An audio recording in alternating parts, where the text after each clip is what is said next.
Your second. All right, well, Cortney, talk about the big win here and like how much of a contender do you feel like you're developing into in the strawweight division? I've always felt like I was a contender. I'm a big 115er. There's a lot of great girls in the division.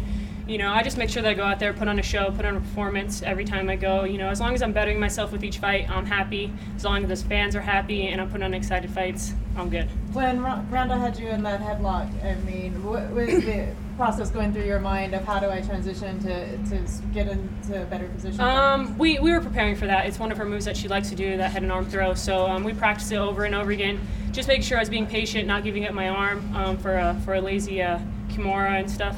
So other than that, you know, just being patient and transitioning. You know, I try to chain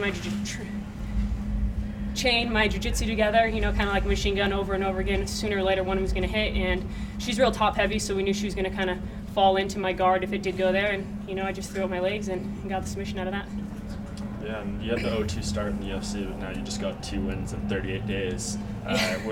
What's that turnaround like? How good does it feel at this point? It feels good. I don't take those losses in the UFC too hardly because, you know, my first one was 9 days notice, 8 days notice, and the second one was, you know, could have gone either way depending on what country I was in. So, like I said, as long as I'm bettering myself with each fight, I'm happy. After your win last month, you seemed to allude that there were some boring fighters in the division.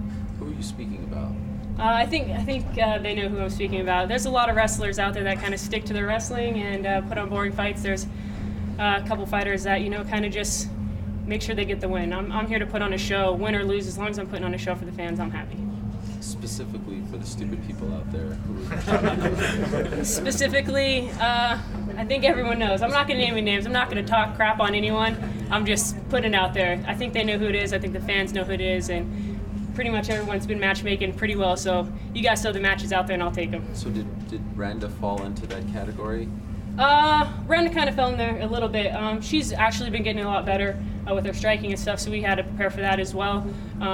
But, you know, give me someone in the top 10 and I'll be happy. Do you have another victim on your mind for? Everyone's a victim. Everyone's a victim.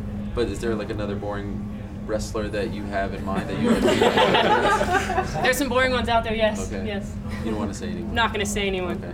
Do you want a little bit of a break now? No, I'm good. No? I'm good. Just I'm fights good. are pretty quick, right? Fights are pretty quick, but give me 3 weeks. I think the last one was about 3 weeks. Give me 3 weeks and at least a full camp, or maybe 4 weeks of a camp, and I'll be happy. Is there any particular fight that maybe is on your mind, boring wrestlers or not? Is there any particular fight that? You know, I would like that Miraz fight. That's what I was hoping to fight.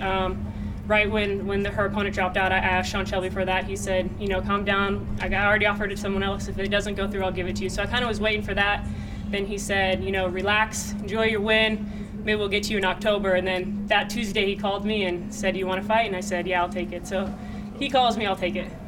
Do you feel Will like you call him close? to take it?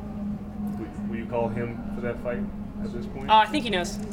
He knows. Do you feel like we're close to a Hawaiian card finally, and maybe, I think at this point we can have an entire card where it's Hawaii versus the world. We There's could. So many. Do you feel like we're almost there? I hope we're there. I hope we are there. I hope towards the end of the year we can get it. If not, early next year. I mean, there's a lot of great fighters, you know, that put on good scraps. So everyone vote for it. You know, UFC Hawaii.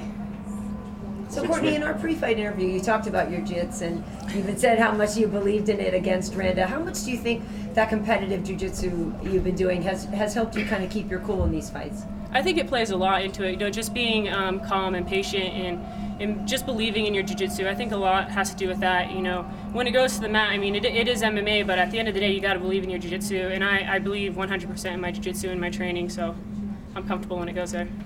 Did you expect the fight to end the way that it did? You know, despite you being in trouble, it seemed like you kind of knew what you kind of had in mind to finish her off. Yeah, like I said, we were definitely preparing for that position. I didn't think it was going to happen as early as it did. I did get a little bit lazy.